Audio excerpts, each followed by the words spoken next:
Entón, pois, non fan falta moitas presentacións, pero hai que dicir que eu, polo menos, estou encantado de compartir aquí esta mesa con Roberto Mera, facer de Cicerón ou de presentador do seu magnífico libro que tuve a oportunidade de ler e que vos recomendo ler,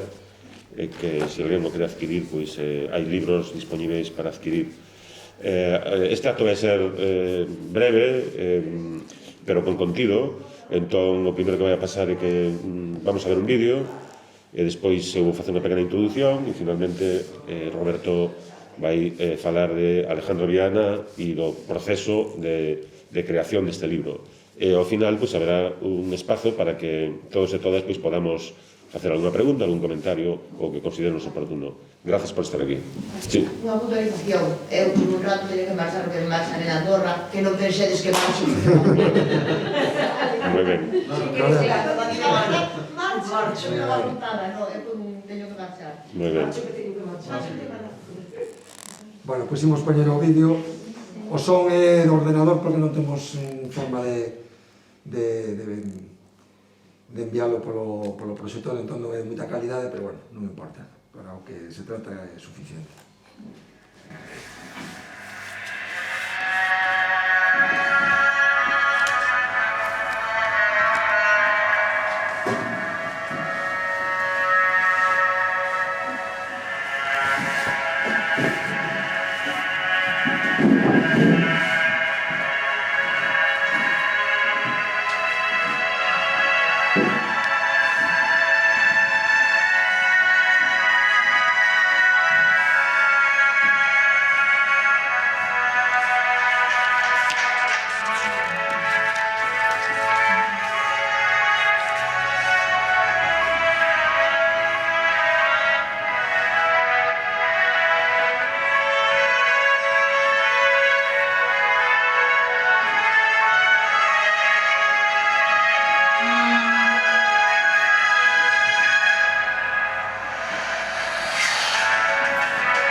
Moi ben. Ben, eu quería aproveitar esta excusa de termos aquí a Roberto Mera para tratar de situar un pouco o seu traballo no contexto do noso concello, non? Pero antes, quero dicir que coñezo a Roberto desde hai máis de 20 anos, que a pesar de que non temos moita relación nos últimos anos, pois tuve a gran oportunidade de estar ao seu lado en varios intentos de transformación dunha organización política na que militábamos. Eu militei 20 anos nesa organización, finalmente pois deixei a militancia política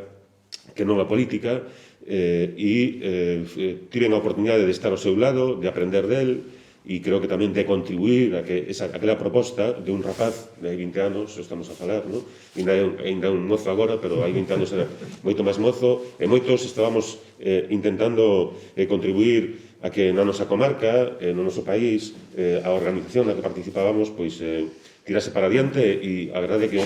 con altos e baixos pois fomos capaces de conseguilo e recordo isto agora porque creo que é oportuno dicir que non somos descoñecidos a pesar de que pois non temos moita relación pois, por cuestións profesionais, ¿no? Pero non por ningún outro motivo. Por lo tanto, ademais, quero agradecerlle que me dixera de eu facerlle a presentación do libro aquí, non? Para min, pois, foi un pequeno reto, pero saquei o tempo de onde casi non existía. Sinto alegría, pero tamén sinto envexa, non? Sinto envexa porque a historia que se conta neste libro é unha historia casi de Pontareas, porque Pontareas está moi presente neste libro e me gustaría que esa historia que se conta aquí de Pontareas se contase tamén do noso concello. Está por contar, non? Desgraciadamente, aínda ninguén a contou, non? Entón, tamén sinto envexa, non? E sinto envexa, ademais, porque a humanidade de Alejandro Viana, ou Ale, como se denominaba cando encriptadamente, non?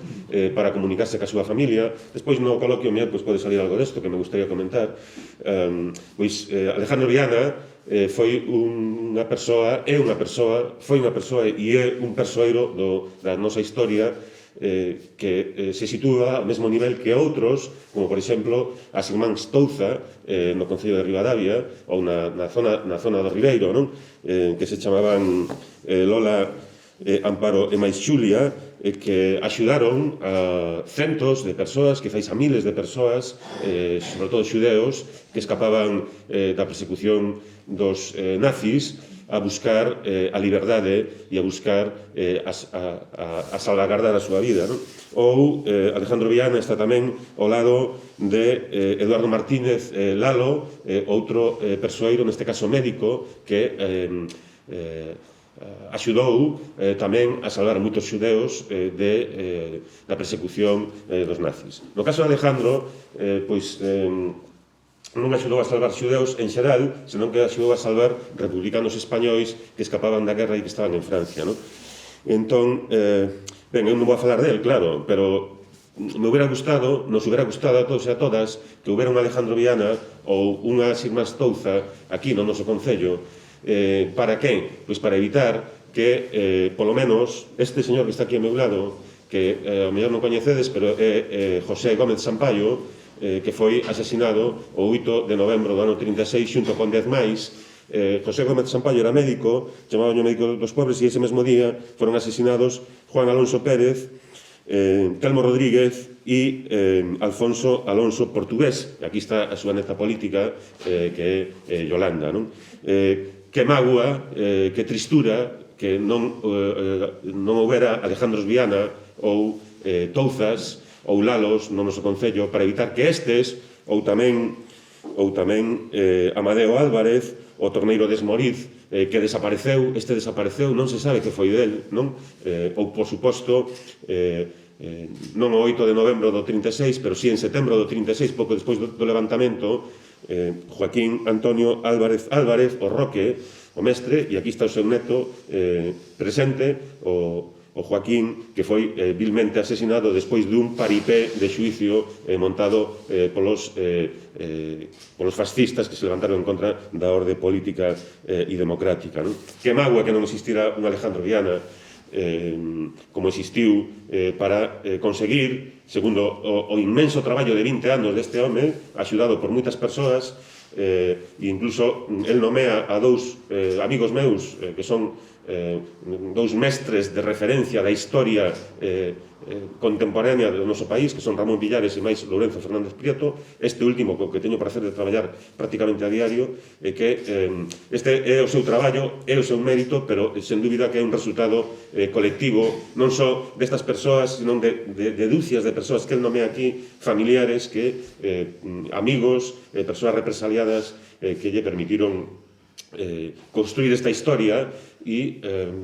ser a envexa, polo menos a miña envexa, porque a min gustaríame realmente que o meu concello tivera un libro como este, non? Que non o ten, e podería telo, porque non tuvemos ningún Alejandro Viana, pero tuvemos moitos e moitas que foron non só represaliados, senón que foron directamente asasinados, non? E sin máis, agradecerlle a Roberto Mera que este aquí con nós. Este local, pois, debía estar un pouco máis cheo de xente, pero, bueno, o que nos representamos o noso povo e, sen dúbida, que este acto e o que nos vai contar agora Roberto servirá aínda máis para reafirmar a nosa crenza nos valores de igualdade e de loita pola democracia e pola recuperación da memoria e por eliminar o silencio, porque, como moi ben di Roberto no seu libro, este libro é unha forma de rachar con ese silencio non só dos 40 anos primeiros, senón dos 40 anos posteriores que ainda estamos a vivir, de acordo? Entón, nada máis. Todo ten, Roberto.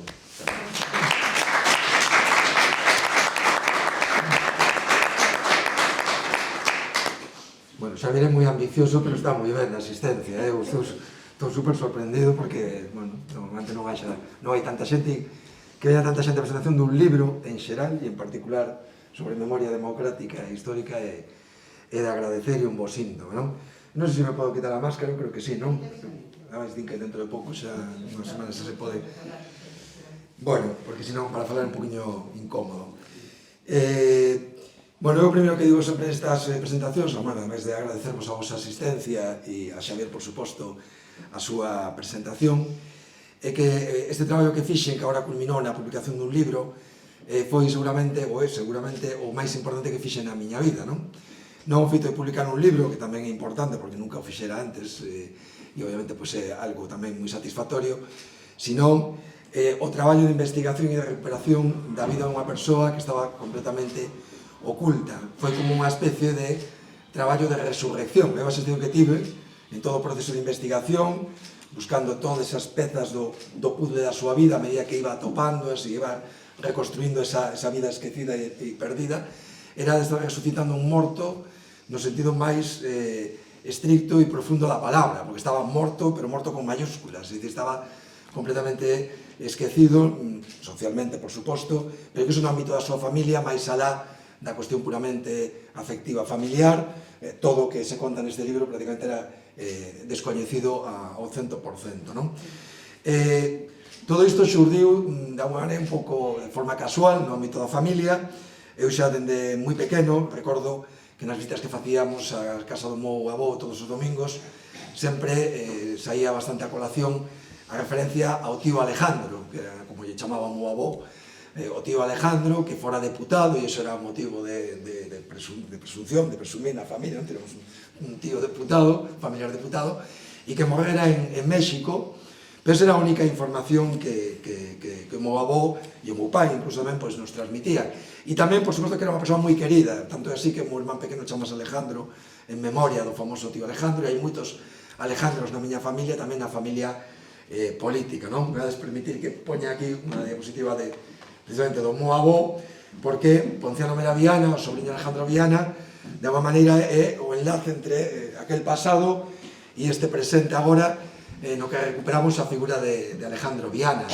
E esa relación co pasado e o presente se plasma precisamente nas dúas fotos, unha máis ou menos recente, o meu avó morreu con 101 anos no 2013, o sea, non hai tampouco tanto tempo, e a foto que está ao lado é unha foto do meu avó no ano 38 no frente de Teruel, onde él está participando, mobilizado como soldado do exército franquista. Bueno, de feito, eu souben de pequeno que o meu avó fora a guerra por bando franquista, e iso en certo modo pudo ser un prexuizo a hora de darlle importancia ao seu querido tío, que en algún momento me fixo pensar subconscientemente que, bueno, sería tamén da súa corda, pensando que o meu avó fora a guerra no bando de Franco porque pudera escoller, cando evidentemente un rapaz de 23 anos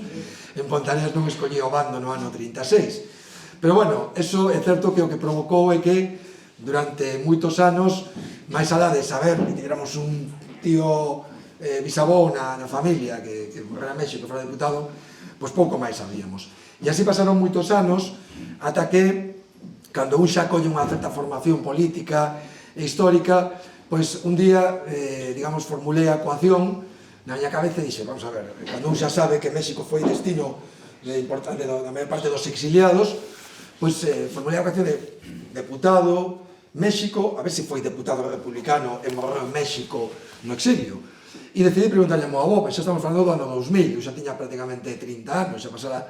bastante tempo, preguntei ao meu avó, e efectivamente me confirma que fora deputado republicano e que morrera en México no exilio. E nese momento saca dun caixón, un armario, un cartafol onde tiña algúns papéis guardados de Alejandro Viana, unhas cosas mecanografiadas así biográficas feitas por él para a Enciclopedia Gallega que chegaron a publicar, unhas fotografías de Viana en México e un recorte do Faro de Vigo dos anos 90 destes de memoria histórica de Vigo, de memoria de Vigo do pasado de Vigo, donde se falaba bastante de Alejandro Viana do 36 cara atrás, pero se facía tamén algunha referencia ao seu labor no exilio e ao seu labor humanitario en Francia. Non era moito, pero evidentemente foi suficiente como para decir, cuidado, aquí temos un parente na familia donde haberá que saber máis del. Mo avó pouco máis sabía, porque, como digo, no ano 36 tiña 23 anos e xa non volveu a ver nunca máis o seu tío bisavó, o seu tío bisavó, e en todo caso a relación que pude ter con ele ata 52 que morre foi por correspondencia de carácter familiar, onde ademais coa censura non se podía tampouco falar de que pasara do 36 en adiante, non? Bueno, en todo caso, a partir de aí empezou a investigación e decidido, claro, lógicamente empezar por as fontes orais. O máis urxente era falar coa xente que ainda vivía, tanto polo meu avó, pero toda a xente que obtivera coñecido, a xente da súa familia, tanto carnal como política, e empezou con eses contactos, aí consigo bastante información, sobre todo de carácter familiar, e algo documentación, entre outras cousas, fotografías, non? O avó só tiña 2 fotos, e neses contactos que fago, e isto tamén pode dar a prova un pouco desa estigmatización que sempre hubo nas familias que tiveron represaliados, ou exiliados, ou asasinados, o feito de que, cando chamo a unha das sobrinhas políticas, me di que sí, que ten fotografía, algunhas fotografías, e digo se me pode deixar facer copias, e o que me contesta é, non, vouche mandar o álbum, porque isto está aquí nun fallado, e calquer día tiran con el, porque isto non lle interesa a ninguén. E mandou un álbum de fotos con 40-50 fotos, que son unha auténtica xoia, fotografías son os 10, 20, 30, hasta 52, que morre, algunhas delas son estas, esta fotografía tamén de Mondariz Balneario nos anos 20, moitas de Mondariz Balneario onde pasaba tempadas de lecer. Aquí nesta foto está, antes falábamos dun médico dos pobres, o que está aquí con el, íntimo amigo del, Cesario Corval, que seguramente vos sonará algúns, o doutor Corval, que ten unha rúa en Vigo, tamén coñecido como médico dos pobres, con que Viana tiña unha relación moi estreita, e, bueno, fotos moi pintorescas como esas que vedes aí no río Tea, non? Bueno, todo ese proceso de investigación continúa en arquivos en Galicia, en España, en Madrid, en Salamanca, en Bilbao, arquivos públicos, arquivos de forzas políticas, en Portugal, en Francia, en México. Todo ese traballo de búsqueda de documentación en hemerotecas, o Faro de Vigo, el Pueblo Gallego. Bueno, o que me permitiu constatar moi rapidamente foi que Viana deixara un rastro documental inmenso. Era impresionante a cantidade de información que había del desde que nacera en 1877 ata o ano 52 que morreu, de todas as diferentes etapas da súa vida, a cantidad de información documentada que había, como digo, en notas de prensa, prácticamente a diario, nos anos 10, 20, 30 en Vigo, en arquivos correspondencia, documentos oficiais, documentos dos servizos secretos franquistas, dos servizos diplomáticos franquistas, da República, por suposto, e tamén información que a priori non contaba, ni siquiera que pudera topar aí cousas que en bibliografía, non? Sobre todo en bibliografía relativa a memorias de exiliados, memorias como estas que vedes aquí, libros de memorias de exiliados, algúns moi coñecidos, outros anónimos que ao chegar a América decidían escribir e contar as súas vivencias na guerra civil, no exilio, en Francia, e donde moitas veces aparecía información relativa a Alejandro Viana porque era xente que tivera a oportunidade de coñecelo ou que Alejandro Viana fixera xestións para sacarlos de Francia, non? Aquí temos, por exemplo, López Barrantes, presidente do Banco Exterior de España na República, que vai ter moito trato con ele en Francia en diferentes ocasións, que plasma neste libro Mi exilio, algunhas delas moi importantes para o meu libro, onde relata en un momento tráxico en Burdeos, cando están escapando os alemáns, todo o que acontece aí en Burdeos, seino basicamente gratas a este libro e o que conta este home nesa obra. Matado mañán, de Lixio Rodríguez, un galeguista que ainda regresou na democracia aquí a Galicia, que tive a oportunidade de entrevistalo en Banda, onde tamén conta unha situación crítica que viviu na propia República, onde Viana intervén con Castelao e outros diputados para evitar o seu fusilamento. Bueno, en definitiva, como digo, moitos libros onde aparecen moitísimas referencias. Bueno, todo isto o que foi conformando unha cantidade de material e de información sobre Alejandro Viana inmensa, E xa no ano 2010 había material de abondo, miles e miles de documentos e de referencias como para xa empezar a escribir a súa vida, non? O que fixe foi facer un traballo de investigación ao uso, un traballo moi denso, un traballo moi documentado, con 1000 e pico notas a pé de páxina citando as fontes de cada cousa que aí se afirmaba, un traballo moi denso, pero bueno, que serviu para relatar toda a súa vida, facerlle chegar tamén o meu avó, que tivo a oportunidade de escoitar da miña voz toda a historia do seu querido tío, todas estas cosas que non coñecía en absoluto sobre a súa vida, e, en todo caso, era un traballo, como digo, moi denso como para ser obxecto dunha publicación. Evidentemente, isto é un libro de 260 páxinas, o traballo de investigación a día de hoxe, se o pasamos este formato, serían sobre 1500, 1600 páxinas, o que tamén dá unha idea, dende o punto de vista cuantitativo, de toda a información que hai sobre a vida de Alejandro Viana. Ainda que en 2010 o traballo, por decirlo así, de dunha forma e queda rematado este traballo biográfico, en realidad a investigación non remata, a investigación continúa, ainda continúa a día de hoxe e probablemente continuará o resto da vida. Entre outros motivos porque sigue aparecendo moita información, a pesar de que as búsquedas que fixen durante esa primeira década foron moi exhaustivas, sigue aparecendo entre outros motivos por os avances técnicos que ten habido nos últimos tempos que permiten a digitalización de moitos arquivos, toda a súa documentación que se pon a disposición da poboación en xeral e dos investigadores en particular en internet, na rede, e iso permite agora acceder a moitas cousas que antes o mellor era difícil atopalas, non? Ou era máis complicado e levaba moito máis tempo facer ese tipo de búsquedas, ou tiñas que desplazarte lonxe e agora pois non é necesario siquiera facer desplazamentos. A prova do que estou dicindo é, por exemplo, cartas como estas, hai 5 ou 6 anos, facendo búsquedas que fago periódicamente en internet, me aparecen de repente 30 cartas de Alejandro Viana a Bernardino Machado. Bernardino Machado foi o presidente da República Portuguesa que se tivo que exiliar a Galicia coa ditadura de Salazar, que se instalou na Guarda, e estas cartas me permitiron descubrir que Alejandro Viana fora o anfitrión deste señor en Galicia durante a súa estancia, incluso apoiando os exiliados portugueses, pagándolle a súa pensión en Vigo, etc. A mí nunca se me tería ocurrido ir a Fundación Mario Soares, o arquivo Bernardino Machado, porque non tiña nin a máis mínima pista, nin o máis mínimo indicio de que Alejandro Viana tivera tido algún tipo de relación con Bernardino Machado. Afortunadamente, neste arquivo decidiron digitalizar estes documentos, colgados en internet, e ademais citando cartas de Bernardino Machado a Alejandro Viana, co que tal, facendo unha búsqueda, de repente me aparece todo isto. Non era unha peza do puzzle que me faltara, porque afortunadamente, cando rematei de redactar o traballo, non tiña ningún punto escuro relevante, digamos, non sabemos que pasou aquí, e entre isto e isto queda aquí un valeiro, unha lagoa, non? Tiña todo, pero aparecen novas pezas que o que fan aínda é agrandar o puzzle da súa vida, non? Bueno, con todo, a partir de 2010, 2011, co traballo rematado, máis alá de publicar algún artigo no Pregón en Pontareas, unha cousa así moi local, era evidente que era necesario dar a coñecer a vida de Alejandro Viana e a maneira de facelo máis convencional era publicando un libro.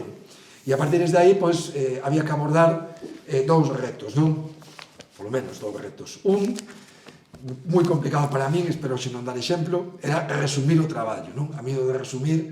cóstame un pouco, e máis se neste caso é un traballo onde tes unha componente afectiva, toda a información che parece interesante e importante, e, por lo tanto, claro, non sabes moi ben por onde recortar, pero recortar e recortar. O que non quería era publicar un libro de 1600 páxinas ou de 800 páxinas, que ao final é un tocho que cho compran 4 amigos, se len 20 páxinas xa podemos dar grazas, e que logo ao final se coloca na estantería e queda aí para facer bulto, non? Entón, do que se trataba de facer un libro que fora asequible cuantitativamente, que tivera unha dimensión razonable, non, para a súa lectura. Bueno, finalmente se conseguiu, porque 260 páxinas é unha dimensión normal de un libro, hubo que meter a tesoira e recortar,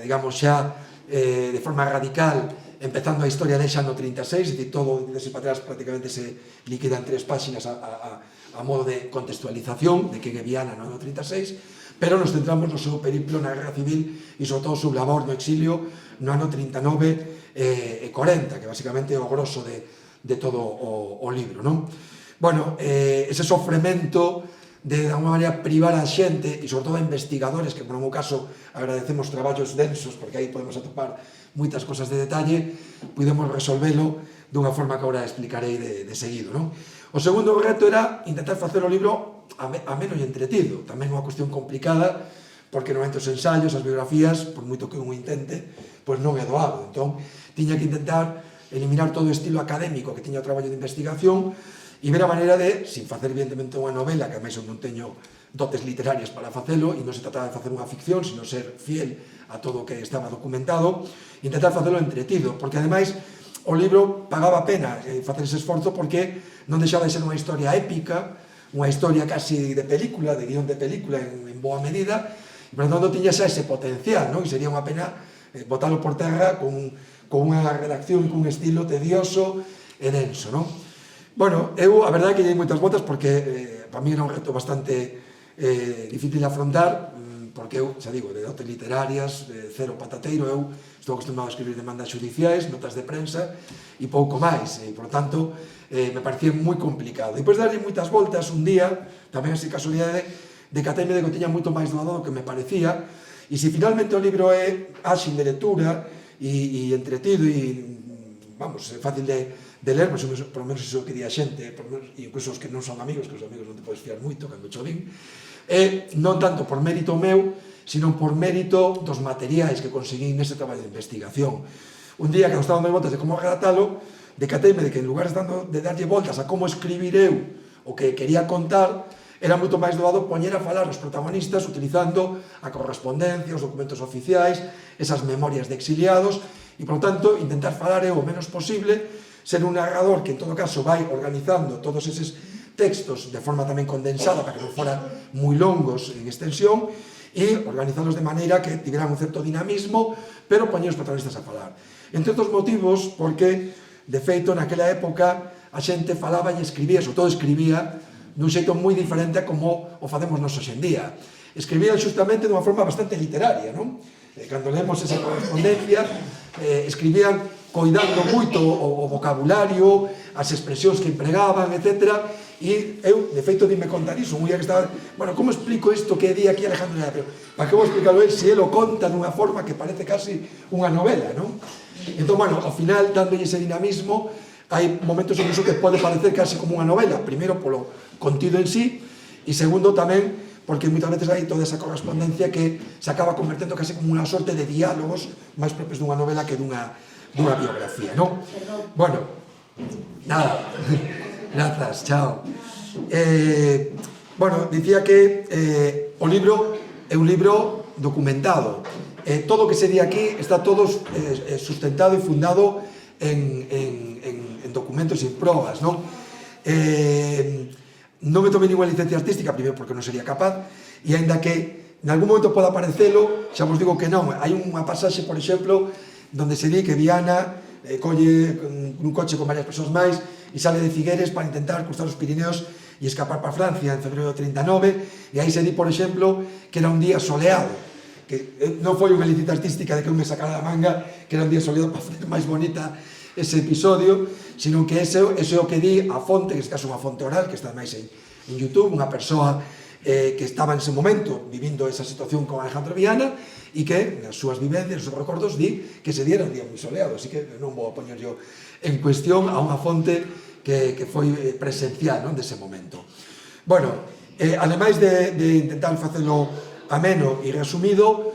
había tamén que atopar quen publicara o libro, e afortunadamente tiven a sorte de atopar a editorial Melagua Ediciones e a Edurne, a súa directora, que no momento que coñeceron o traballo, pois o asumiron con moitísimo entusiasmo e ademais fixeron un traballo desde o meu punto de vista, non que sexa experto na materia, pero bueno, creo que é un libro de canto a presentación, a maquetación, moi bonito e moi ben traballado con moito cariño e con moito esmero, non? Bueno, dicía antes que o tema de resumir tiña ese coste, non? De alguma maneira privar a xente de saber máis de Alejandro Viana e que os investigadores pudieran tamén ir a máis fonduras que eu aquí non conto. E incluso eu, para facer lixeiro o libro, únicamente cito a pé de páxinas fontes daqueles fragmentos que son literais, pero logo eu fago afirmacións como narrador que alguén poderá dicir, bueno, e de onde saca esta afirmación ou esta información? Aquí non se recolle para evitar que fora moi lento ter que estar continuamente baixándose a mirar as fontes, E o que fixemos foi crear unha páxina web moi modesta, pero moi práctica para a finalidade que persigue, que aquí tedes un par de pantallazos, desa páxina que é alejandroviana.gal, donde, entre outras cosas, colgamos todas as fotografías que temos de Alejandro Viana, entre outras cosas, por si hai xente que pode identificar a outros personaxes que aparecen con el, que hai moitos que eu non coñezo, e donde, entre outras cosas, vai estar en breve, cando rematemos de coordinalo ben co que é o libro e a estrutura do libro, vai estar tamén disponible o traballo de investigación completo para todas aquelas persoas que teñan interese en coñecer en máis detalle toda esta información e incluso a vida de Alejandro Viana anterior ao 36, en que a miña intención co tempo é tamén publicar outro libro sobre esa outra parte da súa vida que tamén non é tan épica, pero realmente é moi interesante e paga a pena tamén coñecer, sobre todo, que somos daqui da zona de Pontareas, do Condado e de Vigo, onde ele desenvolveu unha parte importante da súa vida. Bueno, eu dicía que o libro empeza no ano 36, pero no ano 36 Alejandro Viana xa tiña 59 anos, o sea, non era un rapaz, moito menos, xa tiña unha vida longa, vivida, que, como digo aquí, apenas se contan as 3 primeiras páxinas para situar basicamente ou mínimamente ao lector. Pero nestas presentacións facemos máis fincapé nesa etapa da súa vida, porque é importante para o futuro lector poñerse na pele de Alejandro Viana coñecendo quen era, non? Nese intre no que se produce o golpe de Estado. Bueno, Viana nacera en 1977 en Pontareas, nunha familia moi humilde, e pronto, con 14 anos, se marcha para Vigo, entre outras razóns porque na familia xa vinieron que era un rapaz que destacaba, que tiña capacidades, non, e aptitudes. E o manda para traballar en negocios de ponteareans adiñeirados que estaban afincados en Vigo, de familias moi coñecidas, e ali pronto empeza a destacar, el se forma no círculo mercantil, de forma autodidacta, en temas mercantís, contáveis, etc. E xa con 20 e poucos anos se convirte en xerente e pouco tempo despois en socio dunha empresa, con 4 socios nada máis, unha empresa moi curiosa, que ademais lle vai a reportar el co tempo boa parte da súa gran fortuna, non? Unha empresa que é moi curiosa porque era unha empresa que se dedicaba á comercialización de ovos e á exportación de ovos. Era unha empresa que tiña casi como, digamos, un monopolio da recollida de ovos en todo o sur de Galicia e no norte de Portugal ata Matosiños, con almacéns e delegacións por moitísimos povos, vilas, cidades, tamén a nivel do Estado, aquí vedes que tiñan unha sucursal, por exemplo, en Donosti, en Barcelona, e que exportaban todos eses ovos a Marrocos, a Inglaterra, a outros países. Bueno, Alejandro Viana vai facer unha gran fortuna, non só con isto, vai ter outras iniciativas empresariais importantes, pero vai facer unha gran fortuna que no ano 36, tendo en conta os datos da Garda Civil, cando investigan e abran unha causa judicial por razones políticas, ao cambio a día de hoxe, feito con certo rigor, estaríamos falando dunha fortuna entre 3 e 4 millóns de euros actuais, que é unha fortuna que consigue con seu propio esforzo e súas capacidades, porque, como digo, viña prácticamente da nada, non? Bueno, el, no ámbito empresarial, vai ter tamén moitas outras iniciativas.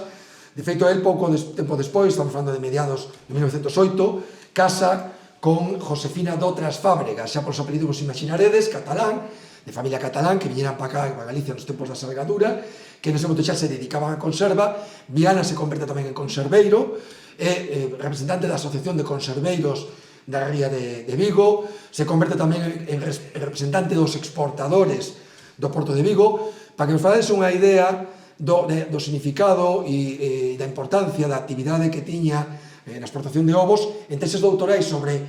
as exportacións do Porto de Vigo na primeira década do século XX, os ovos aparecen como un produto de maior volumen de exportación que as conservas, coa diferencia de que conserveiras había bastantes e empresas dedicadas a actividades de ovos só había unha en Vigo e outra en Vilagarcía.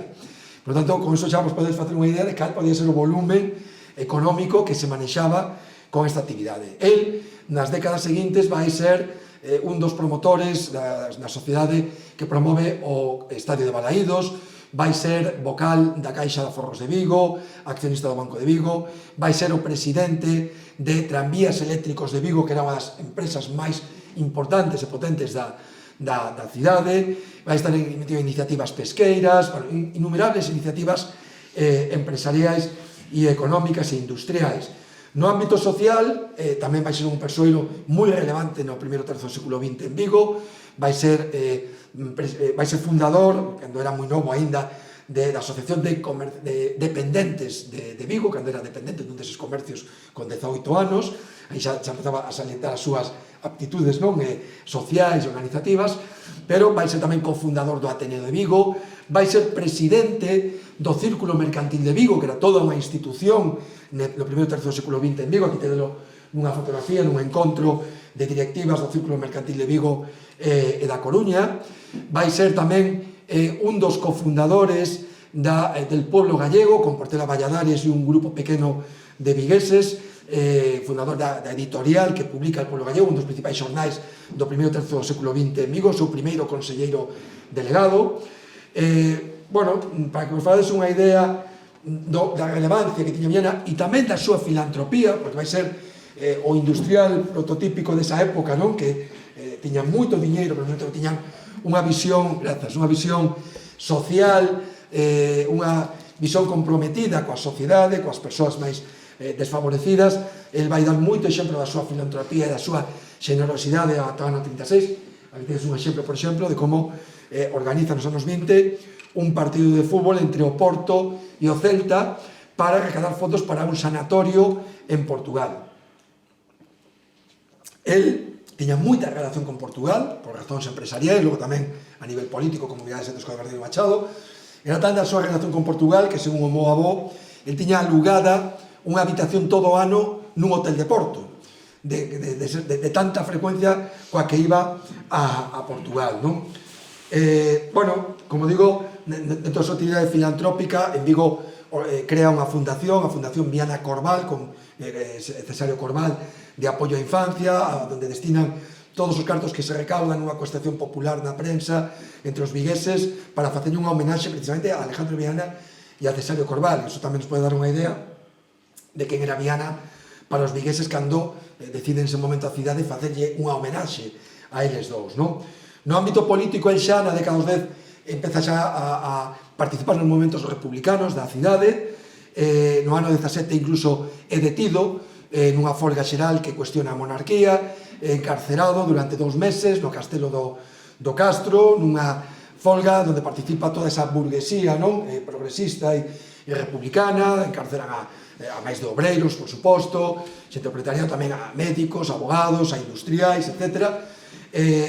Logo xa nos anos 20 se converte en teniente alcalde do goberno que preside Gregorio Espino, tamén sobradamente coñecido por todos e todas nós, que ten unha avenida moi importante na cidade. Gregorio Espino era en realidad unha figura institucional, pero quen era o motor do goberno, iso se mira na prensa do día a día, deses 3 anos de goberno municipal, era Alejandro Viana, quen defendía a acción de goberno, quen daba resposta continuamente á oposición, era concelleiro de Facenda, ademais, e acaba sendo alcalde cando Gregorio Espino dimite. El queda como alcalde, pero un mes e medio despois tamén presenta a dimisión polos mesmos motivos dos problemas internos que había en ese momento no Concello de Vigo. Aquí o tedes tamén nun acto oficial en Vigo con Gregorio Espino, con Calvo Sotelo en ese momento ministro, e tamén para darnos unha idea da relevancia que podía ter Alejandro Viana en Vigo nesa época. Este é un libro do ano 32, Tratado de Viguismo, onde se fala do Vigo desa última década e onde se fai unha semblanza moi elogiosa sobre como era Alejandro Viana, o seu carácter, as súas actitudes e a súa relevancia, non? Bueno, chegamos xa aos anos 30, estamos xa nos prolegómenos da República. Esta é outra imaxe del das moitas estancias que tiñan balnearios portugueses, neste caso no balneario de Entre os Ríos, nos anos 30, non sei quen é o home que está ao lado dentro, a ver se algún día descubro que personaxe era. Nos anos 30, antes da proclamación da República, aparece, por exemplo, aquí, no Condado, en Salvaterra, participando nun acto con Otero Pedrallo, con Enrique Peinador, de defensa da República, como digo, moi pouco antes de que se proclame. E cando empeza a República, él se converte en presidente provincial en Pontevedra de Izquierda Republicana, que era o partido de Manuel Azaña. Durante todos esos anos vai ser, digamos, o motor desa forza política na provincia de Pontevedra, participando en moitísimos actos, na constitución de organizacións locais desa forza política, aquí tamén no Condado. Esta é unha entrevista con el no ano 33, cando se presenta como candidato nas eleccións do ano 33, non se ha elixido deputado, pero é candidato. Destas entrevistas se pode tamén extraer moita información sobre a súa ideoloxía, o seu pensamento político progresista, que concepción tiña do capitalismo, a preocupación que tiña sobre a evolución da economía, como o maquinismo, que era como denominaba, podía deixar na indixencia a millóns de persoas, e por tanto era importante facer unha acción política que pudera evitar eses problemas derivados do modelo económico-social. Aquí temos no ano 34 unha fotografía tamén moi interesante en Palma de Mallorca. O que está no medio é Amado Garra, unha das poucas imaxes que hai, por menos coñecidas, de Amado Garra, o coñecido agrarista de Pontareas, onde tamén ten unha rúa de recoñecemento. E durante esta época, na República, tamén é de salientar a relación que Viana ten cos galeguistas. Viana, nesa década, neses 6 anos, de 5 anos de República, Izquierda Republicana ten moita relación co Partido Galeguista. Viana aparece participando en actos do 25 de xullo en Vigo, con Castelao, con Valentín Paz Andrade, intervindo con eles neses actos de exaltación da galeguidade, do galeguismo, do nacionalismo, non porque ele fora nacionalista, pero sí porque había moi boa irmandade entre as dúas forzas políticas que ademais cooperaron estreitamente en todo o que foi a campaña a favor do Estatuto de Autonomía do ano 36. Aquí tedes, por exemplo, unha carta de Alejandro Viana a Alexandre Bóveda, a resposta de Alexandre Bóveda a Alejandro Viana no ano 34, isto a raíz das eleccións no ano 33, sobre cuestións electorais, etc. Pero, bueno, como vedes, o ámbito de relación que tiña Alejandro Viana era todo xente sobradamente coñecida, non? Por todos e todas nós. Bueno, isto que vedes aquí é unha orla dos deputados da Frente Popular do ano 36. En febrero do 36, Viana participa na candidatura da Frente Popular, xunto con Castelao e moitos outros coñecidos dirixentes políticos do Partido Socialista, Comunista, Galeguista, Republicanos, e estes son os deputados que salen escollidos en Galicia pola Frente Popular. A esquerda ampliado, podes mirar aí, Alejandro Viana, arriba inconfundible a Castelao, a esquerda de Alejandro Viana está Suárez Picallo, con quen el vai ter moita relación durante a Guerra Civil. A esquerda de Castelao está Osorio Tafal, que fora alcalde de Pontevedra, íntimo amigo de Alejandro Viana, tanto así que Viana era padriño dunha das súas fillas. Bueno, como vedes, infinidade de persoeiros coñecidos. Estamos no ano 36, Viana é xa entón deputado. El, a condición de deputado, a considera, e o di nunha entrevista, como un símbolo sagrado. Era esa visión que tiñan daquela moita xente na política, non ten nada que ver con hoxe en día, de xente que daba o paso xa de implicarse na política nestes niveis xa de deputado en Cortes, como un punto final casi a unha trayectoria vital, non? Xa como unha cuestión honorífica, como unha maneira incluso de devolverlle á sociedade o que eles consideraban que a sociedade lles dera, non? De partindo da nada, a onde chegaran, e consideran que era unha forma tamén, de forma casi altruista, xente xa coa súa vida totalmente arreglada, de dedicar parte do seu tempo a facer un traballo social, un traballo que pudera redundar na mellora das condicións de vida da xente, non? Bueno, Viana empeza a facer o seu traballo como deputado e en xuño do 36 se celebra o referendo do Estatuto de Autonomía. O 28 de xuño Viana ven a Vigo para votar nese referendo e o día seguinte marcha para Madrid, entre outros motivos, para seguir exercendo como diputado e, en particular, para entregar unhas semanas despois ese Estatuto de Autonomía ao presidente da República e ao presidente das Cortes, que é a imaxe que vedes aquí. Bueno, aquí é onde empeza realmente o libro, despois do que acabo de contar. O que acabo de contar se comenta de forma moi escueta. Aquí empeza realmente a historia do libro de Alejandro Viana, e é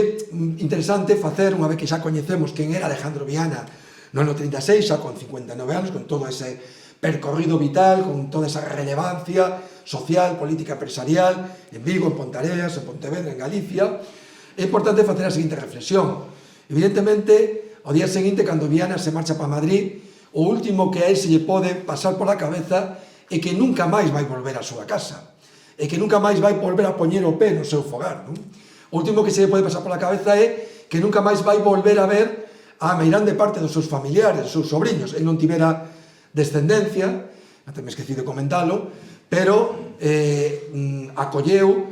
a 6 sobriños moi pequenos que quedaron desamparados, orfos da súa nai, que era a irmán de Alejandro Viana, o pai os deixou abandonados, aquí vivían nas neves, chegaron a Pontareas descalzos, iso ainda se acordaba o meu avó desa escena, e Alejandro Viana e a muller deciden acoller aos seus sobriños como se foran os seus fillos e crialos como se foran os seus fillos. Outro exemplo da súa xenerosidade e altruismo, non? Bueno, o último que me imaxase, como digo, é que nunca máis se iba a volver a mirar a maior parte de todos os seus sobriños e familiares, que iba a estar 11 anos separado físicamente da súa muller, que nunca máis iba a volver a ver a súa cidade de adopción, a súa vila natal, que nunca máis iba a volver a ver a toda esa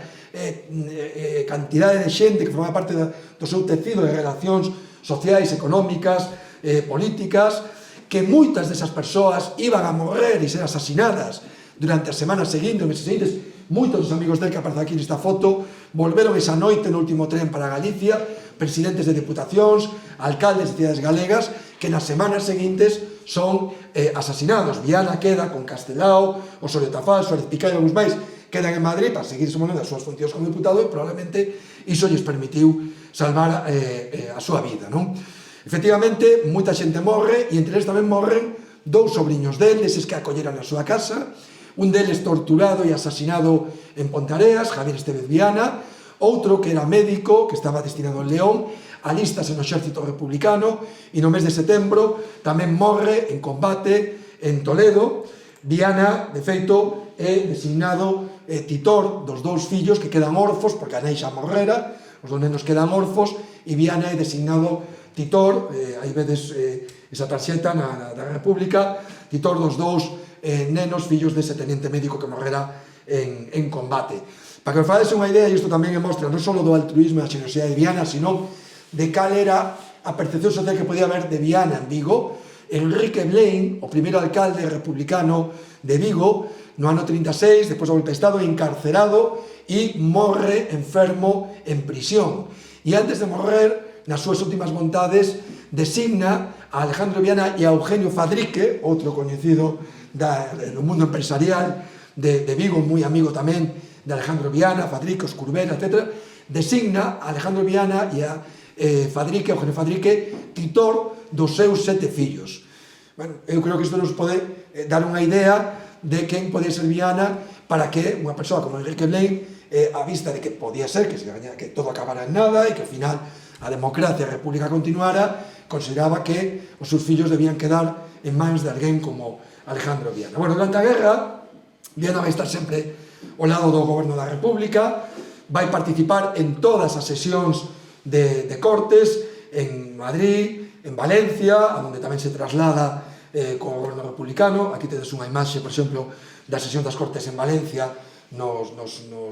Casa Consistorial, no Concello de Valencia. Finalmente se desplaza a Barcelona, a Cataluña, aí participan todas as sesións de Cortes. Tamén a última, a máis dramática, a de febreiro do 39, que se celebra nos sotos do Castelo de Figueres, onde xa só hai 60 diputados, dos casi 500 que tiñan as Cortes Xerais, só quedan 60 diputados, un deles é Alejandro Viana, Suárez Picallo, dos galegos máis, e non hai máis representación que a esa de Galicia nesas últimas Cortes. Bueno, o día seguinte xa todo se ven abaixo, o frente de Cataluña se desmorona, e, por tanto, se produce toda esa fuxida, toda esa masa humana de refuxiados, medio millón de refuxiados, que cruzan en condicións penosas os Pirineos, coas súas pertenzas, como poden, nun inverno moi frío, como foi o inverno do ano 39. Bueno, vedes estas imaxes que son parecidas ás que estamos vendo hoxe en día, estas son en blanco e negro, e as de hoxe son en cor, e as que digas de hoxe, digas de hai un ano, 2 anos, 3 anos, en tantos conflitos que hai polo mundo adiante. Pero é curioso, non, que agora que hai máis sensibilidade por toda a cuestión mediática, etcétera, co que está pasando ahora en Ucraína, non deixa de ser curioso, e debía ser tamén outra reflexión,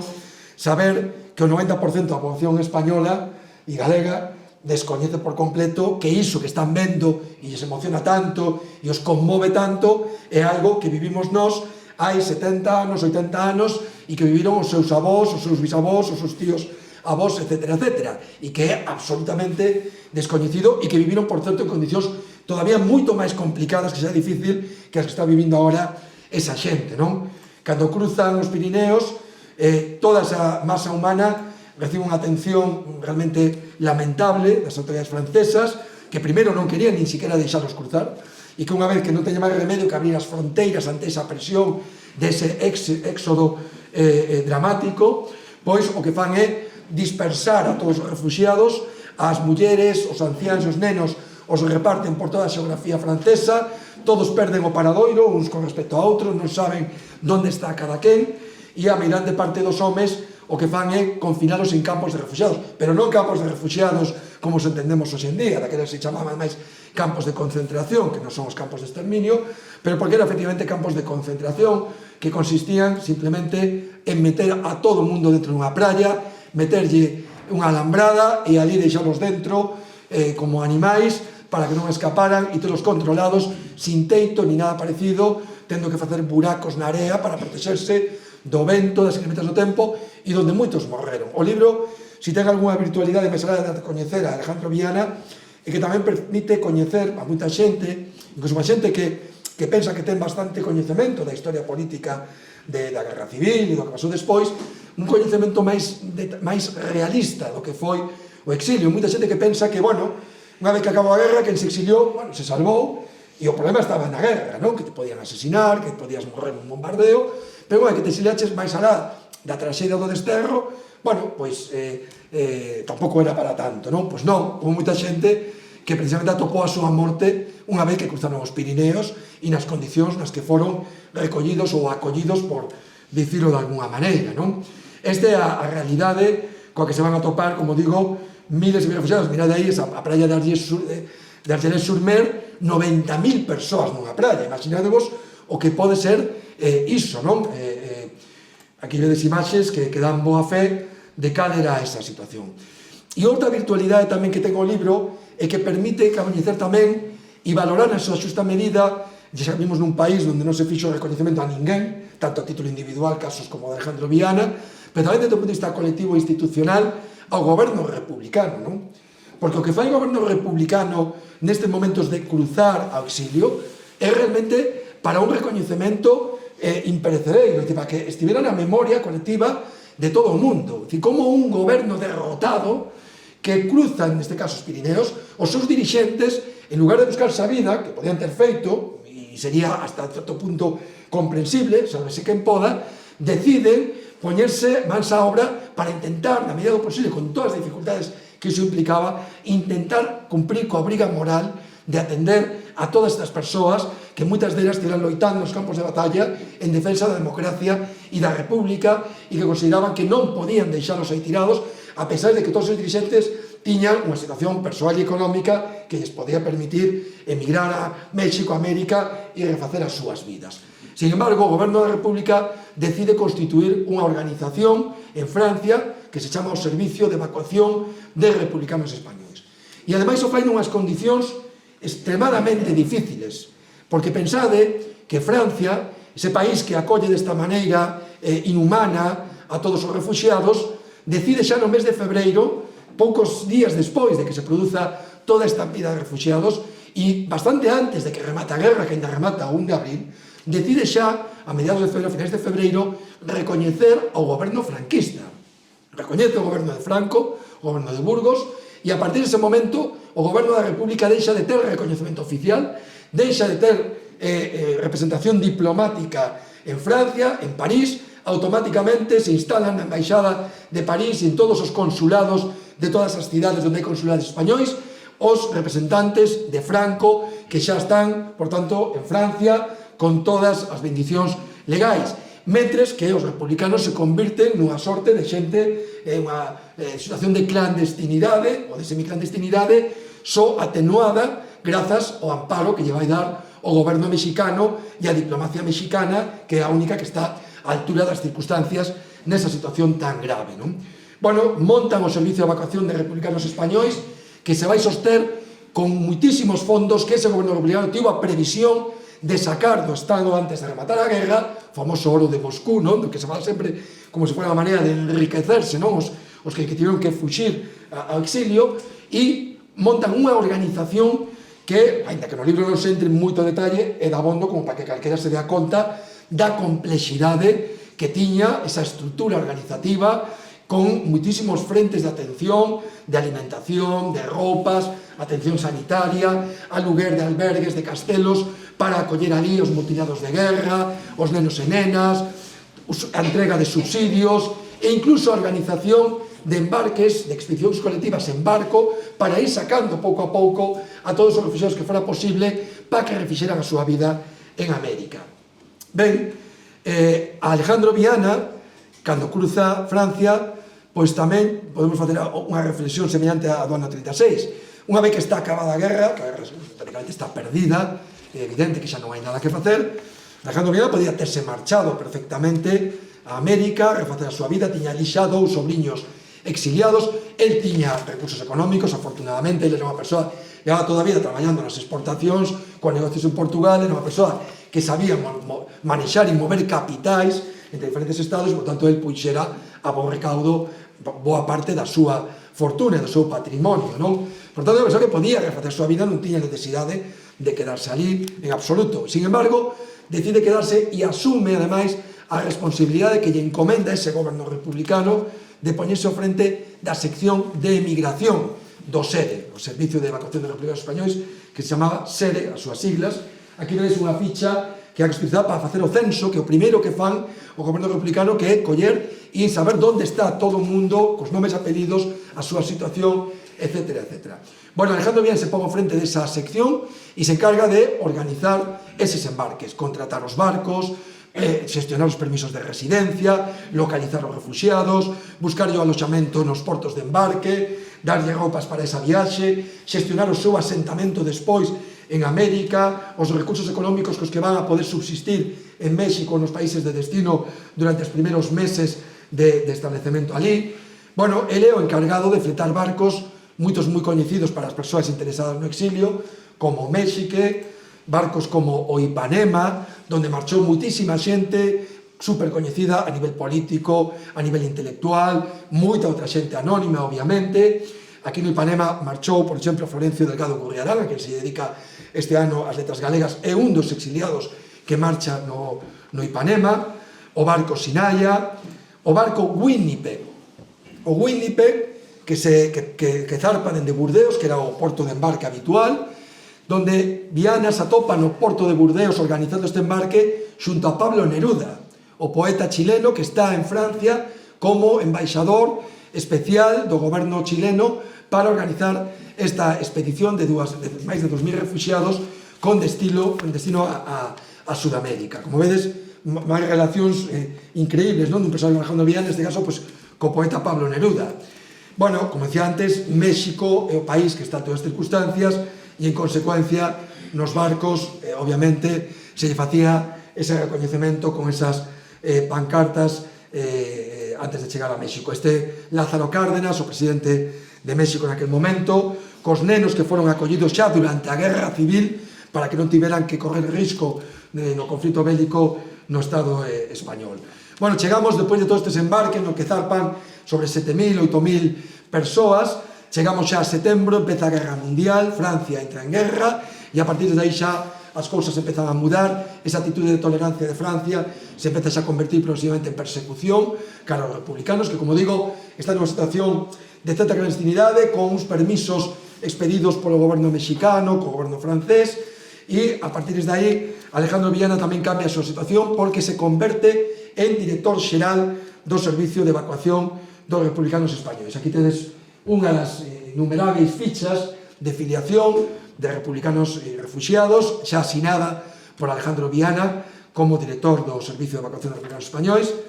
Aquí tedes tamén, para atrás, aquí tedes unha das centos, miles de cartas del que hai nos arquivos da Fundación Sabino Arana, por exemplo, en Bilbao, do PNV, unha carta que, por certo, reflite de forma anecdótica, pero reflite moi ben e ilustra o que estaba dicindo antes. Esta é unha carta onde comunica a un delegado, que tenían delegacións por moitas cidades, onde había campos de refugiados, a un delegado do servicio, e comunica que xa deu orden de librar 4.000 e pico francos destinados á construción de próteses para 22 enfermos. Isto era o día a día do xestión dos recursos que facían, pois neste caso, por 22 próteses para mutilados de guerra, para 22 enfermos que había que atender e que os atendían eles con seus recursos e non o goberno francés. Pero el se pon ao frente desta organización, como digo, nun momento complicado, onde os franceses empezan xa con intervencións policiais, ocupando as oficinas, incautándose de documentación, non de moitos recursos económicos, porque precisamente pola falta de personalidade xurídica tiñan que manexar os cartos con auténticos instrumentos de enxeñería financiera, como un trust en Suiza, persoas interpostas, non podían ter as contas a nome dunha asociación que nin tan sequera tiña personalidade xurídica. Obviamente non é de extrañar que votaran man dunha persoa como Alejandro Viana, que, como decía antes, sabía manexar capitais entre países pola súa experiencia como exportador e, por tanto, iso facilitaba moito unha persoa con esa experiencia todo este tipo de manexo de millóns e millóns de francos como manexaron durante este ano e medio. Hai, a partir de aí, tamén unha causa judicial. Viana é investigado, se lle rexistra o domicilio en moitas ocasións, ten que declarar nos xulgados, nos tribunais franceses que están investigando a súa actividade, de onde proceden os recursos económicos que están empregando, porque teñen un acordo cos franquistas de devolver todos os recursos que o goberno teña sacado fora do Estado, e, por tanto, hai unha presión franquista sobre o goberno francés para que interveña e actúe contra este servicio de evacuación. No libro tamén se pode ver esas ansias de vinganza, non? Como xa non satisfeitos con ter gañado a guerra, os persiguen en Francia cunha ansia vengativa, intentando extraditalos, logo secuestrándose, etcétera, etcétera, para levar adiante esa venganza. Bueno, nesas intervencións desa persecución francesa, vemos a Viana como, por exemplo, ten que facer unha rolda de prensa en París diante dos xornalistas. El sabía falar moi ben francés, tamén de forma autodidacta, pero tiña un bo dominio do francés. Unha rolda de prensa onde defende a actuación do SERE ante os medios de comunicación e, seguramente non era o que pensaba, pero con moita diplomacia defende tamén o que está sendo a actuación do goberno francés cos refugiados republicanos. Bueno, nese momento Viana non é só o representante do SERE, Viana é tamén o representante en París de varias asociacións e organizacións galegas de América que recurren a él como delegado para que xestione a saída de refugiados en barcos de liña regular. As Sociedades Hispanas Confederadas de Nova York, as Sociedades Galegas de Bos Aires, lle mandan cartos, lle indican que persoas ten que localizar para que as localice, para que lles compre as pasaxes e lles consiga os permisos de residencia, os visados das embaixadas deses países de destino como Uruguai, Argentina, Estados Unidos, etcétera, etcétera. Organizan máis fletes a República Dominicana, pero pouco a pouco a cousa vai empeorando, a guerra vai se complicando e no mes de maio nos atopamos xa con que os alemáns entran en Francia e xa as cousas se poñen verdadeiramente perigosas e preocupantes para os republicanos galegos e republicanos españois. En xuño do 40 os alemáns xa entran en París. 2 días antes Viana escapa con miles e miles de cidadáns da capital francesa rumbo a Burdeos e se instala en Burdeos, onde consiguen aínda el, con varios funcionarios máis do SERE, fletar un último barco Cuba con 500 refugiados máis, onde marchan xa os poucos traballadores que quedaban aínda en Francia deste servizo. Neses días Viana tamén en Burdeos, e o sabemos gracias ás memorias de López Barrantes, Viana tamén organiza o aloxamento de Juan Negrín, o presidente do goberno, do ministro de Facenda, de Casares Quiroga, o republicano galego coruñés moi coñecido e amigo tamén de Alejandro Viana, de 15 dirixentes da República que, protegidos pola embaixada mexicana e tamén pola embaixada chilena, acaban embarcando con identidade falsa nun barco carboeiro grego nas adegas e saen de Burdeos en plenos bombardeos nazis rumbo a Inglaterra. Pero o curioso é que Alejandro Viana non marcha, ni no Cuba, ni no barco onde marchan estes 15 dirixentes. Eu, ao principio, non entendía moi ben por que non marchara, que foi o que lle pasou para non escapar, non? Por lo menos xa cos últimos dirixentes, ata que se publica un libro con toda a correspondencia do embaixador de México en Francia nesas datas, donde aparece, entre outras, unha carta de Alejandro Viana onde lle explica o embaixador que, efectivamente, estando en Burdeos e cando xa se produce máis a ocupación dos nazis da cidade, el di que decidiu quedarse porque consideraba que a súa obriga era seguir atendendo os refugiados que todavía quedaban en Francia. É dicir, aplica esa máxima de que o capitán é o último en abandonar o barco. E decide quedarse sabendo que está arriscando a súa vida. Se queda él, se queda Pastor Candeira, outro ponteareán que o acompaña sempre durante a guerra e tamén no exilio e tamén ten responsabilidades na evacuación dos refugiados, se queda ali sabendo que están arriscando a súa vida. Nas semanas seguintes, como moitos sabedes, empezan a producirse os secuestros, porque xa está a Gestapo, coa Falange, xa hai barra libre para, xa non digo extraditar, senón secuestrar directamente aqueles dirixentes que son os que se queda aplicar esa vinganza. secuestran a Companys, o presidente da Generalitat de Cataluña, secuestran a Fernández Vega, o doutor Fernández Vega, ponteareán, que tiña unha clínica pontarés, que ten unha rúa en recoñecemento en Pontarés, que fora gobernador civil de Málaga, que é enviado a España e fusilado 2 anos despois, e a Viana tamén o intentan secuestrar. El mesmo conta nunha carta ao embaixador de México, onde explica que recibiu unha confidencia de que a Falange e a Gestapo o estaban buscando, e ese día deciden abandonar o piso que tiñan alugado ele e varios políticos máis, e se esconden en diferentes hotéis da cidade e evitan ese secuestro, aínda que non a detención dunha persoa que tamén convivía con eles. A partir de aí se teñen que esconder, teñen que cruzar toda Francia, del este a oeste, ata chegar a preto de Suiza. Esta é unha postal que el lle manda a súa irmán o 17 de xuño de 1940, dende Burdeos, onde únicamente di: confirmo mi postal, continuo sin novedad. Non dicía máis nada, parece pouco, pero era moito, porque estaba dicindo onde estaba. Mirade que esta postal ten o cuño da censura militar, que pasaba por censura, e aquí os franquistas miraban o que recibían das persoas que evidentemente estaban buscando, non? Bueno, el consigue, como digo, eludir ese intento de secuestro, chega a la Loubès, que é un pobo pequeno da montaña preto de Suiza. Estas imaxes non son fotos quitadas de internet, son postais del e de Pastor Candeira, que envían durante todo este periplo, que vai continuar durante moitos meses. Aí se esconden a espera de ver que acontece e se hai a posibilidade de coller un barco con certa protección dos mexicanos, que siguen sendo os que nesa situación lles siguen dando protección diplomática aos refugiados españois e os dirixentes políticos. En novembro, ante a posibilidade de coller un barco, se trasladan a Sanary-sur-Mer, no Mediterráneo, moi preto de Marsella, pero finalmente ese embarque se frustra precisamente pola intervención da Gestapo e da Falange, que evita que se produza ese embarque. Incluso se producen detencións de algúns dirixentes políticos. Viana se mantén, digamos, escondido, ata que finalmente en xaneiro do 41 por fin son capaces de embarcar neste buque o Alsina, non sin antes ter que pasar controis da Gestapo e da Falange, donde Viana é capaz de pasar desapercibido, temos a nosa teoría que se explica no libro, e consigue embarcar e partir rumbo a Bos Aires.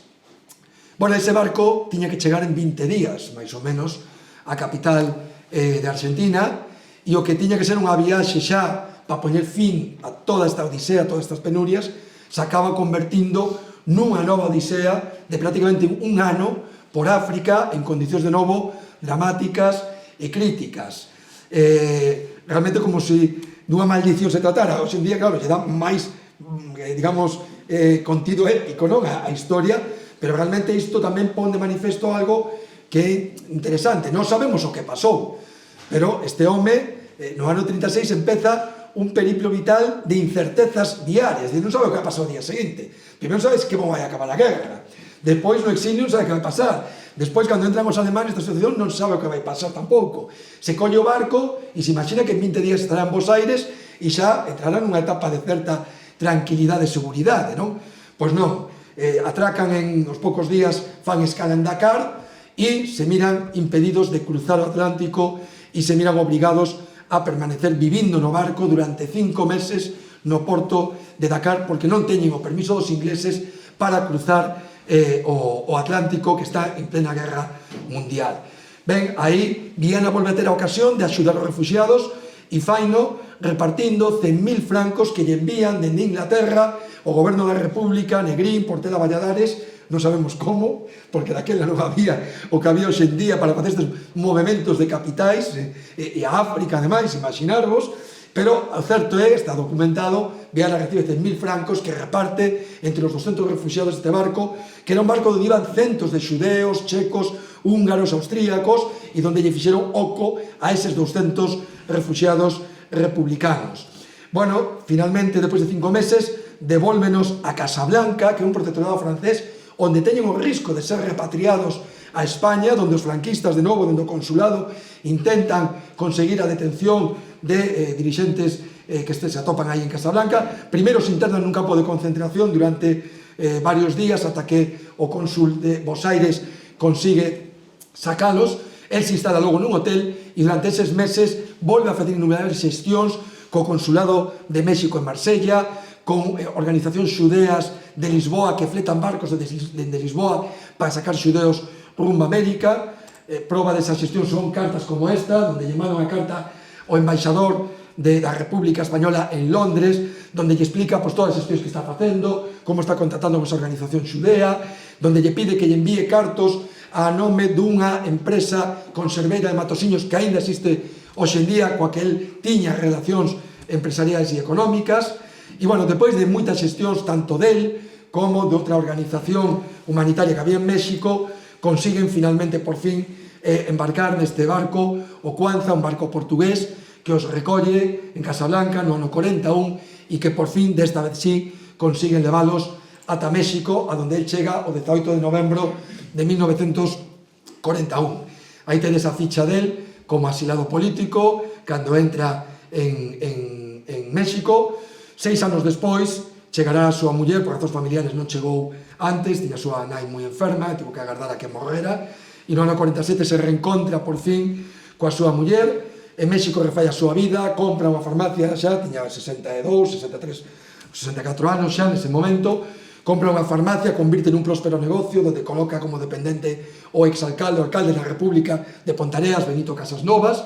e aí o vedes coa súa dona e paseando por México. Vai seguir moi activo políticamente en México, con todo o que é a vida dos exiliados, participando nas cortes que se celebran no exilio en México no ano 45, tedelo aí nesa foto en de mala calidade. E aquí tedes xa nos seus últimos días da súa vida, baixo tamén nas cortes do exilio con outro deputado, Pardo Galloso, un deputado republicano tamén da Coruña, no ano 45, e aí xa nunha cadeira de rodas pouco antes do seu falecemento no ano 52. Bueno, como vedes, é unha historia, non sei, se chamada increíble ou impresionante, pero que é impresionante e increíble que esta historia pudera ter quedado oculta para sempre, non? Perdida por aí en centos de arquivos, de bibliotecas, etcétera, etcétera. Isto, o marxe de ser un labor de resurrección, é tamén un acto de xustiza. Con el, pero co goberno republicano, con moitos personaxes que salen aquí que tamén merecerían seguramente o seu libro e a súa propia historia, e con tantos outros que haberá esquecidos e que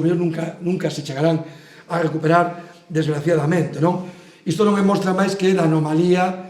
da democracia española cando pasa dunha ditadura a unha nova etapa democrática, non ter feito o traballo de restauración da memoria, de recuperación, de xustiza con todas estas persoas e con todos aqueles que deron a súa vida ou deron todas as súas enerxías e as súas capacidades por esa democracia e logo por todos que estaban no exilio, non? Boa proba é o caso do meu avó, non? O meu avó falaba do seu tío deputado que morrera en México, nada máis. Nunca se le ocurriu en 30 anos, ata que eu tiña 30, e lle preguntei, nunca se le ocurrira sacar dali ese cartafol donde tiña ali unhas cantas anotacións feitas sobre o teu bisavó, ata que eu decidí preguntarlle, non? Isto, claro, é o que leva a que a recuperación da memoria democrática neste país funciona basicamente a base de casualidades e de voluntarismo. No meu caso, a casualidade de que o meu avó mantivera na memoria o seu tío, a casualidade de que un día fixera esa ecuación de México deputado e decidira preguntarlle. A casualidade de que o meu avó ainda seguirá vivo no ano 2000 porque viviu 101 anos e cunha memoria e unha lucidez prodixiosa. Pero claro, eso todo foi casualidade, podían non ter pasado así. Digo, voluntarismo de que unha vez que tes 4 datos, pois decides, vou empezar a investigar e a dedicarle moitísimo tempo da túa vida, por suposto, con absoluto agrado e satisfacción, pero dedicarlle moito tempo a facer toda esa búsqueda, a darlle forma e a convertirlo finalmente nun libro, non? Hai moitísimos Schindlers, aquí se fala do Schindler de forma un pouco comercial, as comparacións son odiosas. Bueno, Tito Lorenzo Fernández Preto decía con razón, dicíame un día, bueno, eso non é correcto desde o punto de vista historiográfico, non? Porque, en realidade, Viana non é o Schindler galego. En realidade, Schindler é o Viana alemán, porque en todos os motivos foi posterior, non? E sin establecer esa comparación sobre o que fixo un e fixo outro. Pero se buscades, por exemplo, en internet, o Schindler portugués, Aristides de Sousa, o Schindler mexicano, Gilberto Bosques, o cónsul de Marsella, co que Viana tivo moito teatro, moita relación, veredes os recoñecementos que teñen os seus países, a pesar de que a súa actuación, sendo meritoria, foi moi tangencial. A a México non lle afectaba nada, a Portugal tampouco, bueno, axudaron a xudeos a escapar e o fixeron ademais baixo paraguas diplomático, porque eran diplomáticos protegidos por pabillón do seu estado, non, como no caso de Viana, xente que estaba casi nunha clandestinidade e finalmente incluso arriscando a súa vida, non? Teñen grandes recoñecementos, en Portugal hai un museo, unha vila dedicada casi a Aristides de Sousa. Aquí Viana non ten ningún recoñecemento en ningún lado, ni en Pontareas, nin en Vigo. Algúns te dicen, bueno, mira que estás esperando, non? Con razón, porque non xa debíamos telo feito hai tempo, ainda que haxa neste caso conflicto de intereses, non? Non ten ningún tipo de recoñecemento, como digo, e isto é, pois, como digo, unha mostra máis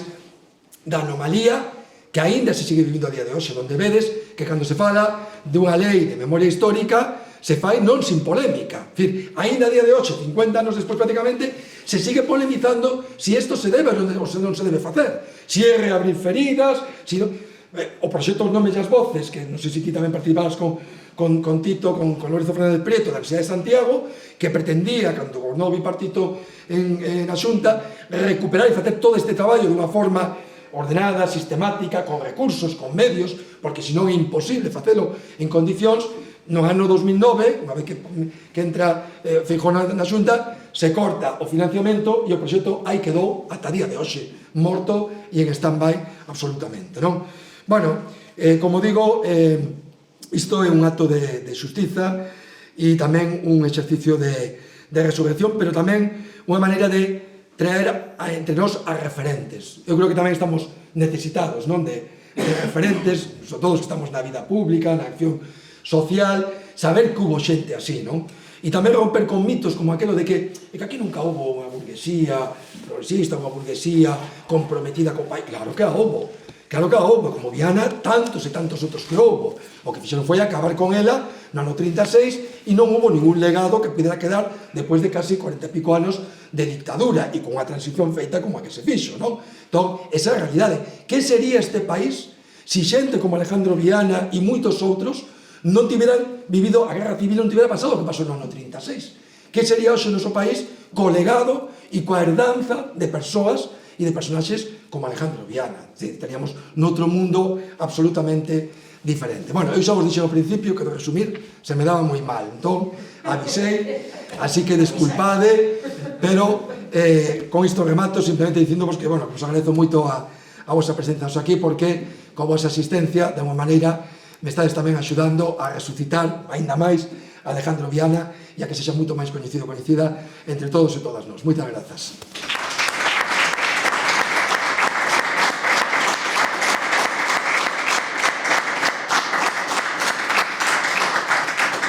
Moi ben, pois, se alguén quere facer algún comentario... Hai que felicitarlo, porque ten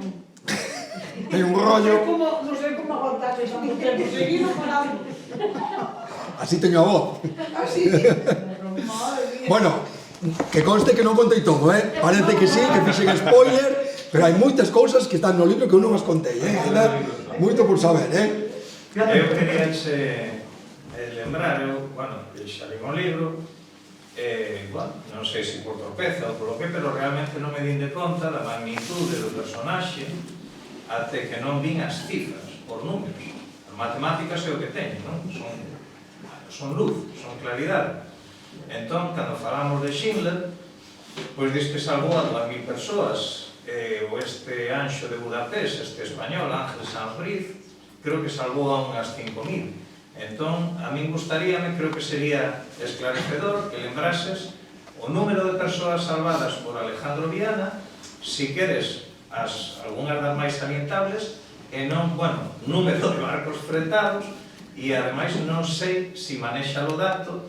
da cantidade de cartos movidos. E creo que iso nos pode dar unha idea da magnitude do personaxe diante do que estamos. Sí, primeiro unha cuestión que é importante diferenciar. Alejandro Viana, sabedes o que acabo de explicar ben, actuaba en nome dunha organización onde había moita máis xente.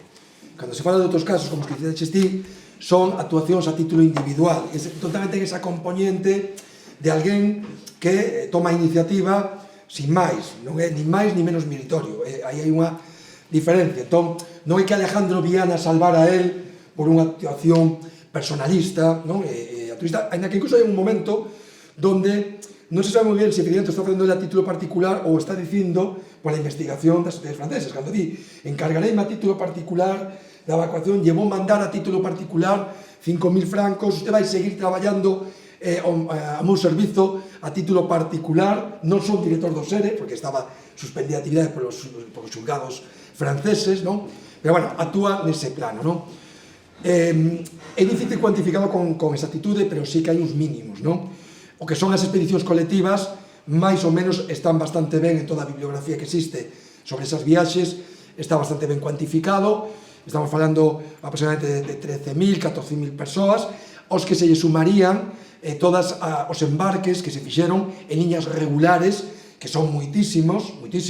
non só desas organizacións galegas. O SERE tamén pagaba moitas viaxes en liñas regulares, en programas de reagrupamento familiar cos mexicanos para que exiliados volveran e foran para México onde tiñan xa familia e non agardaban a que houbera un embarque de 500, 1.000, 2.000 refugiados. Entón, hubo esas dúas modalidades e en total, contando esas tamén, temos estimado con certo rigor en sobre 17.000 persoas, pero probablemente poden ser bastante máis se atendemos o volumen de exiliados que hubo finalmente nos países americanos. É certo que despois do ano 41, o primeiro barco que sae despois da ocupación alemana é o Alsina, que non é un barco fletado por organizacións republicanas, sino que era un barco de xudeos, como decía antes, onde os republicanos consiguen pagando a parte que lle corresponde ese cupo de 200, pero logo sí que no ano 42 volve a haber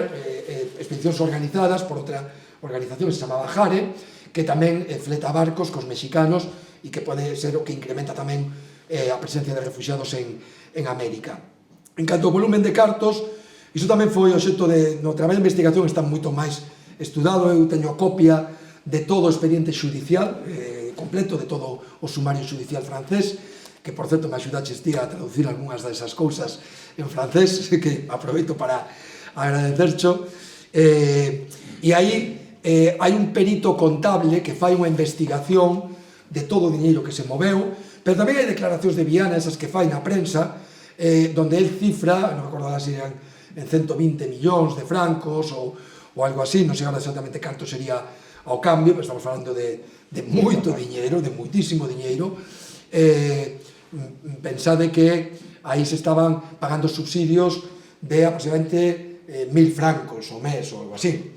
E aquí estamos falando de iso, que hai outras fontes de outros ministros que cifran máis, en 200 e pico millóns de euros. Non hai realmente unhas cifras, porque tamén se facía, como decíamos antes, en unhas condicións moi precarias, non era unha organización que pudera traballar con todo o rigor, non? Exixible. Afortunadamente, e iso que tamén creo que dá tranquilidade, que lea o libro e vexa como era Alejandro Viana, de escrupuloso, de riguroso, de rectitude, porque, bueno, os cartos estaban en boas mans, non? Porque, evidentemente, aí podía haber tamén desmans facilmente, porque quen controlaba iso, non? Entón, aí sí que se mira que as persoas que se poñen ao frente son persoas dunha dignidade e dunha rectitude ata o punto de que se xogan a súa vida sin ter necesidade de facelo, non? Por tanto, os volúmenes, efectivamente, redundan no que dixen ao principio de que o mérito do goberno republicano, o que organizou no exilio, é algo que os que coñecemos os detalles en profundidade e en detalles como eso das próteses médicas son alucinante, non? É increíble, non? E que probablemente non hai moitos precedentes na historia política mundial de gobernos que nun conflito bélico perden, se pasan a outro país e se fan cargo eles de prestar toda esa axuda, non? Porque os que están ali pasan olímpicamente, non? E os tratan casi como a delincuentes e persoas perigosas, non? De feito, en un momento que os franceses din, cando están perseguindo, algúns autoridades din, non se estaremos facendo mal con esta persecución, porque no fondo nos axudan a sacar indeseables de Francia e tal. Bueno, o sea que imaginarnos, non? Que é o nivel do país de acollida. Non sei se contestei a pregunta. Sí, pues a pregunta está. Moi ben. A min gustaríame, si me permitides mencionar dúas cousas, escoitando a Roberto, vexo aquí dúas dimensións, non? De Alejandro Viana, unha a humana e outra é a política, non? A humana e económica e outra é a política, non? Eu estou seguro que Alejandro Viana estivo en Arbo como presidente de Izquierda Republicana, porque dúas das persoas que nomeei ao principio eran militantes de Izquierda Republicana, non? Unha é o Roque, que foi asesinado en setembro do 36, que era mestre, era concelleiro de Izquierda Republicana no noso concello, e o outro era Telmo Rodríguez, non? Este Telmo Rodríguez era un veciño de Barcela que emigrou a Cuba e que fixo diñeiro en Cuba e que volveu para aquí e trouxo criada, non? Telmo Rodríguez era unha persona con poder económico. Entón, isto lévame a pensar, lévame a reafirmar, e esta é a conexión que quería establecer, que cando falamos de por que mataron a este ou por que mataron a aquel, non? Durante a Guerra Civil e posteriormente, moitas veces pensamos que non, que foi aquel que foi un veciño que por envexa faloulle aos falanxistas, e este é un erro bastante común, porque os que mataron moitas veces eran xente de moito poder económico, de moito poder social e de moita capacidade de liderado político, non? Como era Viana, como era o Roque, ou como era outro empresario local que non chegaba ás dimensións da exportación das que nos falaba antes Roberto en relación con Viana, pero que foi un innovador tremendo no ámbito do noso concello, porque montou aquí o primeiro viveiro de froiteiras e de videiras que existiu no noso concello e posiblemente na comarca, non? Que era Alfonso Alonso Portugués, non? Entón, quero dicir que o exterminio foi un exterminio moi selectivo e a quen asesinaron non nos asesinaron porque un foi a chivarse ou a dicir que era mala, non, é que eran líderes sociais e líderes políticos, non? E Alejandro Viana, afortunadamente, como nos contou moi ben Roberto, pois por decisións inesperadas ou con consecuencias inesperadas, pois ese día do mes de xullo do ano 36 non regresou como regresou o alcalde de Santiago de Compostela, por exemplo, e salvou a súa vida,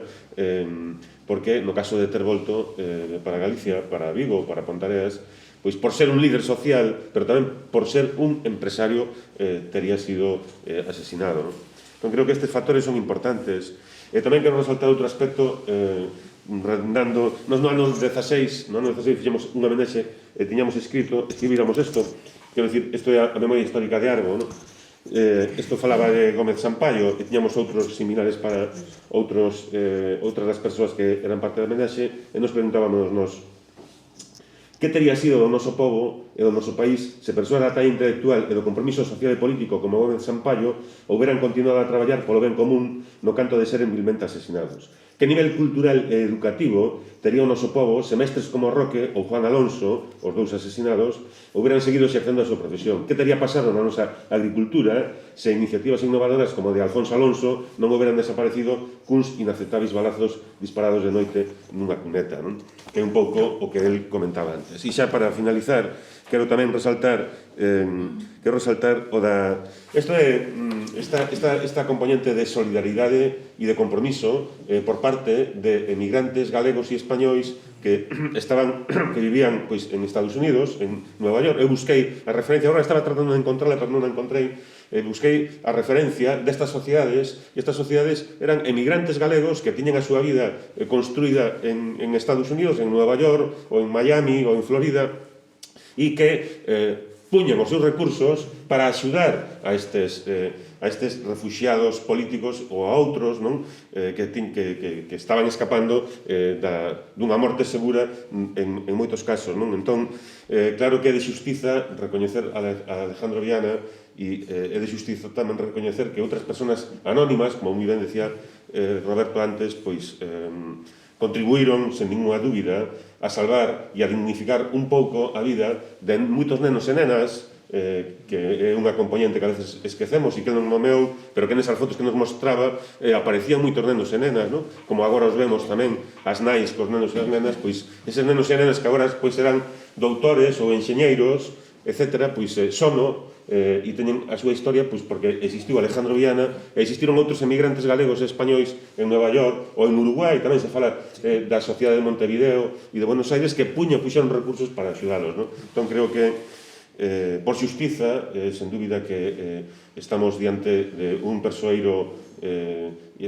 insustituible que non debemos esquecelo, pero necesitamos máis Robertos Meras para descubrir máis Alejandro Viana para que ese silencio que nos está matando como pobo pois deixe de facelo, non? Entón, bueno, este é o meu comentario que quería pôr en riba da mesa, que non é unha pregunta ni moito menos. Non sei se alguén quere dicir algo máis. É que se explicou moi ben ele. Está todo explicado. Pois entón, deixamos a Roberto que peche. Non digo que quen quera o libro está ali atrás. Sí, se alguén quere, xa o dixen ao principio, se alguén quere comprar un libro e quere que yo asinen, pois o pode facer. Estamos esperando a ver se fan tamén a película ou a serie. Eso xa hai quen ten o libro, xente que sabe facer boas películas e boas series, xa nos preocupamos de que lle chegara porque, en principio, o material dá país. Pasa que a produción, como dixo sería moi cara. Claro, a los barcos, todo, bueno, eso... Pero bueno, hoxe en día hai moitos medios tecnolóxicos tamén para recrearlo. Bueno, pues nada, moitas grazas. Grazas por vir, grazas a Roberto tamén por vir ata aquí.